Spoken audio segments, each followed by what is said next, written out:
On Simranjeet classes of commerce. मैं हूं आप सबकी दोस्त सिमरनजीत। आज की वीडियो में हम डिस्कस करेंगे पॉवर्टी का कंसेप्ट, जो है इंडियन इकोनॉमी का चैप्टर नंबर है आपका 4th इंडियन इकोनॉमी का। सॉरी, एक सेकेंड।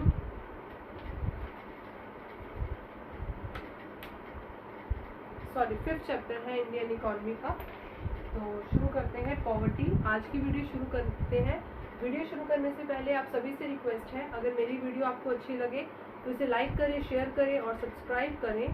तो चलिए आज की वीडियो हम शुरू करते हैं पॉवर्टी के साथ। पॉवर्टी क्या होती है? पॉवर्टी एक इंडिविजुअल की, एक पर्सन की इनएबिलिटी होती है। इनएबिलिटी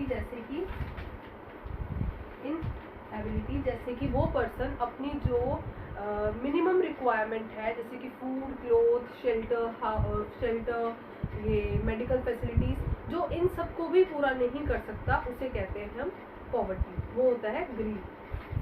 ठीक है, कैसे इसकी डिफाइन लिखेंगे? Poverty is the inability of a person to fulfill the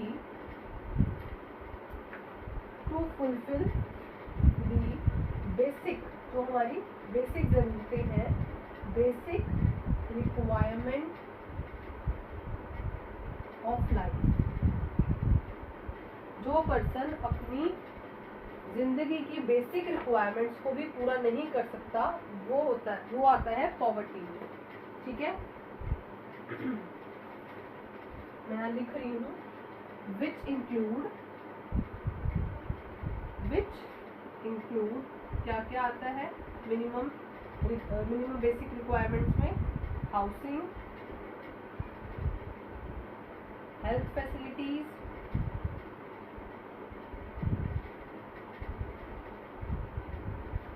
food, clothing etcetera. ठीक है, हाई पॉवर्टी की डिफाइन समझ। अब आगे आते हैं हु आर पुअर। कौन पुअर होते हैं, गरीब कौन होते हैं, ये हमें कैसे पता चलता है? ये क्वेश्चन उठता है कि हमें कैसे पता चलेगा कि ये पर्सन जो है ये गरीबी रेखा में आता है या गरीबी रेखा से ऊपर आता है। ये कैसे हमें जज करते हैं? ये जो है हमें 2 एरिया से पता लगता है, रूरल और अर्बन।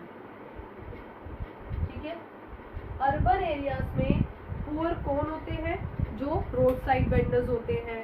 ठीक है, पुश कार्ट वेंडर्स होते हैं जो रेडी वगैरह चलाते हैं, स्ट्रीट कॉबलर्स होते हैं, रेक पेकर्स होते हैं, बेगर्स होते हैं। ये सब आते हैं हमारे अर्बन एरियाज में, जो पुअर होते हैं। और रूरल एरिया में पुअर कौन से होते हैं? जो लैंडलेस लेबर, मतलब जिस लेबर के पास अपनी जमीन नहीं है काम करने के लिए। कल्टीवेटर्स, जो कल्टीवेशन का काम करते हैं। ठीक है, यहाँ पे इसके एग्जाम्पल्स आ जाएंगे। इसमें क्या आ जाएगा? लैंडलेस लेबर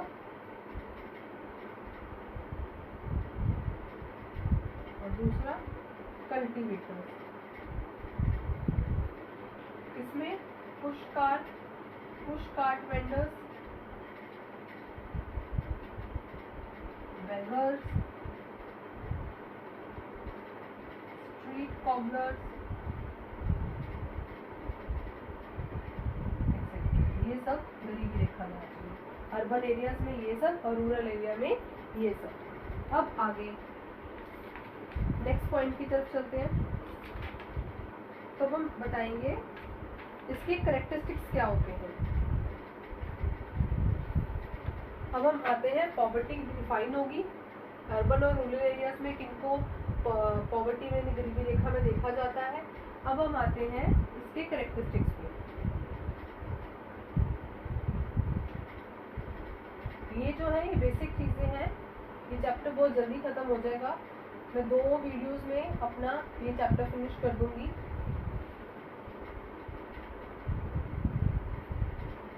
इजी है, आप इस चैप्टर में से कोई भी क्वेश्चन आए आप इजीली मार्क्स गेन कर सकते हो, ऐसा कुछ नहीं है। अब आते हैं हम इसके कैरेक्टरिस्टिक्स पे।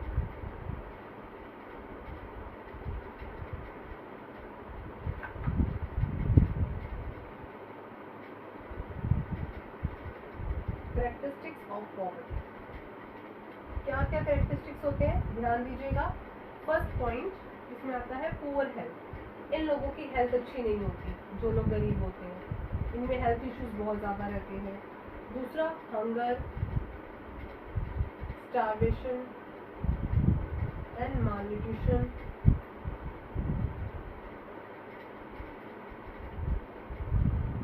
मतलब ये लोग भूखे होते हैं, इन्हें भूख होती है लेकिन इनके पास खाने के सोर्सेज नहीं है।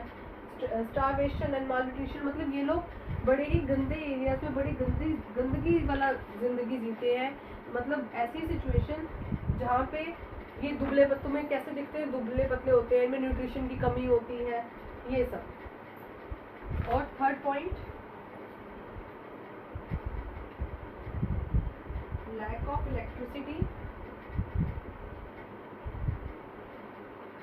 And water facility. इन लोगों के पास इलेक्ट्रिसिटी और वाटर फैसिलिटी दोनों ही नहीं होती है। ठीक है। जेंडर इक्वालिटी, जेंडर इनइक्वालिटी, इन लोगों में जो लोग गरीब होते हैं इनमें जेंडर इक्वालिटी इनइक्वालिटी बहुत देखने को मिलती है, क्योंकि ये इन लोगों की थिंकिंग है अगर लड़के होंगे तो हमारे पास जो आमदनी का सोर्स वो ज़्यादा होगा, लेबर का काम ज़्यादा करेंगे, तो ये अपनी अपनी थिंकिंग होती है। तो इन लोगों की जो थिंकिंग होती है उसके कारण जेंडर इनइक्वालिटी होती है। नेक्स्ट बिगर फैमिलीज, इन लोगों की जो फैमिलीज हैं वो बहुत बड़ी होती है। क्यों? क्योंकि मैंने अभी आपको बताया इनको लगता है कि अगर लड़के होंगे तो इनको सोर्स ऑफ इनकम मिलेगा, वो लेबर का काम करेंगे। लिमिटेड इकोनॉमी अपॉर्चुनिटीज, मतलब इनके पास पैसे की कमी होती है। क्यों पैसे की कमी होती है? क्योंकि ना तो इनकी हेल्थ अच्छी है और ना ही ये लोग पढ़े लिखे हैं, तो कहाँ काम करेंगे, कहाँ से पैसे आएंगे? ये लोग सिर्फ एक लेबर बन के रह जाते हैं। ठीक है, आगे चलते हैं। अब हम डिस्कस करेंगे इसके वेरिएंट्स, मतलब इसके कितने टाइप के वेरिएंट्स होते हैं। इसके दो ही टाइप्स के वेरिएंट होते हैं, एक तो होता है रिलेटिव वेरिएंट और दूसरा एब्सोल्यूट वेरिएंट। जो हमारा रिलेटिव वेरिएंट होता है ये जो है वो सिर्फ एक कंपैरिजन के लिए यूज किया जाता है, जस्ट अ कंपैरिजन। इसे इंडिया में हम यूज नहीं करते हैं, हमारे इंडिया में यूज होता है एब्सोल्यूट पॉवर्टी। ठीक है, तो टाइप्स ऑफ वेरिएंट अब हम डिस्कस करेंगे। ठीक है, पहला होता है रिलेटिव वेरिएंट, रिलेटिव पॉवर्टी। इसमें क्या होता है? जस्ट कंपैरिजन होता है, जस्ट कंपैरिजन। कैसे लिखेंगे इसे हम? इट रेफर्स टू पॉवर्टी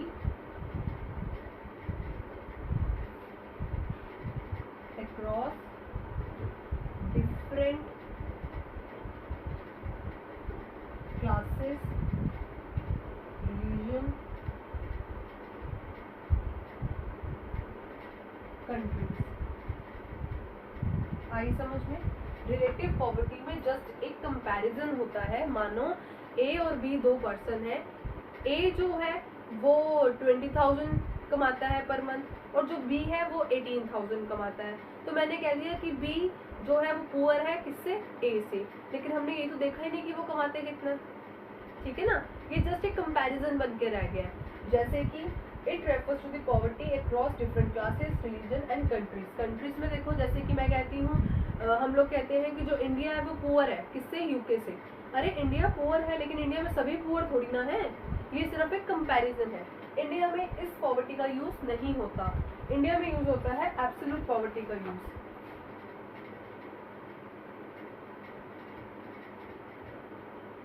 ठीक है, इस पॉवर्टी में क्या होता है?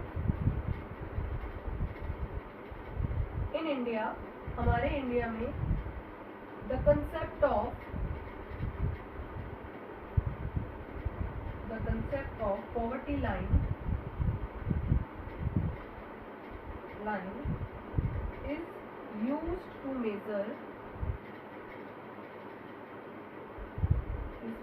measure of absolute poverty.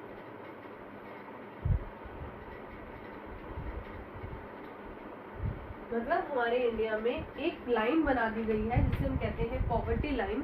जो पर्सन उस इंडिविजुअल्स उस लाइन से नीचे है वहाँ वो गरीब है, वो पॉवर्टी लाइन में आते हैं। जैसे ये पॉवर्टी लाइन है, इससे जो नीचे रहेंगे ये सब एब्सोल्यूट पॉवर्टी में आएंगे, मतलब गरीबी रेखा में आएंगे, ठीक है। और जो इससे ऊपर है वो नॉन पुअर में आएंगे। अब इसमें हमें कैसे पता लगता है कि कौन पुअर है या कौन नॉन पुअर है? तो हम इसे कहते हैं एक हमारे पास जैसे आता है मंथली पर कैपिटा एक्सपेंडिचर, मतलब एक इंसान एक महीने में कितना खर्चा करता है।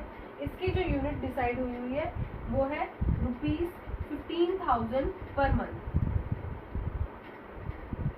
₹15,000 पर मंथ एक पॉइंट लिया गया है। अब इसको सुनिए, if per capita expenditure of ₹15,000 per month is taken as a cut-off point, then those serving on the monthly expenditure of less than 1,500, जिनका expenditure less than है, ठीक है, 1,500 से,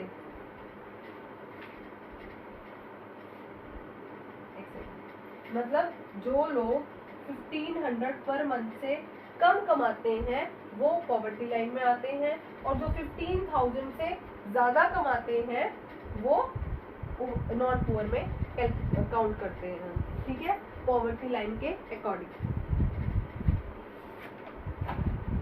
अब आगे चलते हैं। अब आता है कैटेगरीज ऑफ पॉवर्टी। अब पॉवर्टी में कौन कौन सी कैटेगरीज है?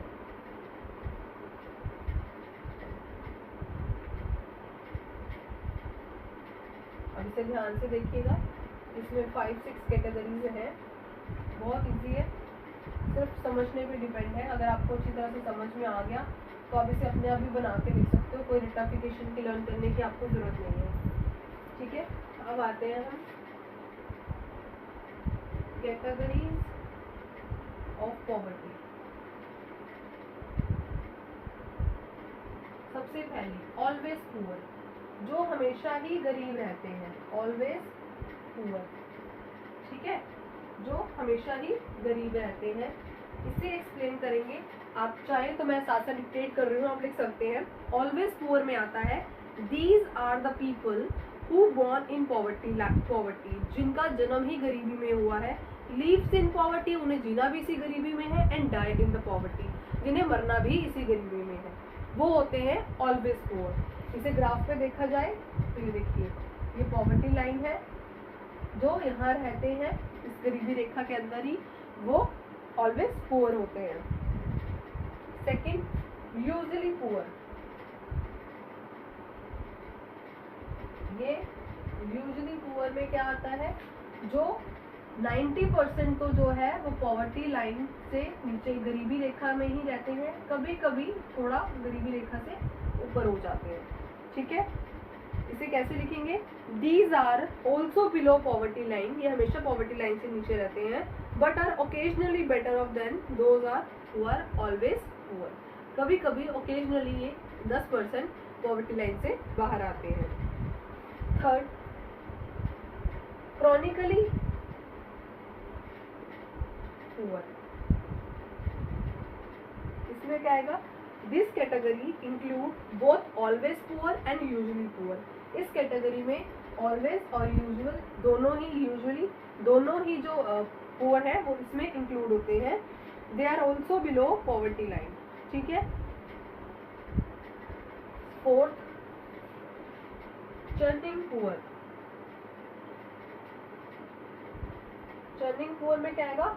हु रेगुलर, इसमें ये वो पुअर्स होते हैं, वो गरीब होते हैं who regularly in and out of poverty line, ठीक है। इसमें हम इसका कैसे डिफाइन लिखेंगे?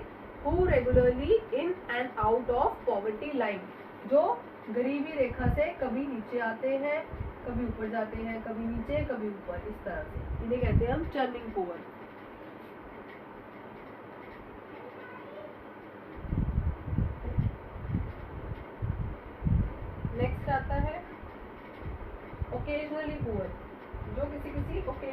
पुअर होते हैं, गरीब होते हैं। इसकी डिफाइन कैसी होगी? These are the peoples who are often above the poverty line but occasionally slip below the poverty line। मतलब ये poverty line है अगर, तो ये हमेशा ऊपर ही रहते हैं, कभी कभी occasionally slip होकर नीचे आते हैं poverty line पे। ठीक है। 6 ट्रांसेंट पुअर।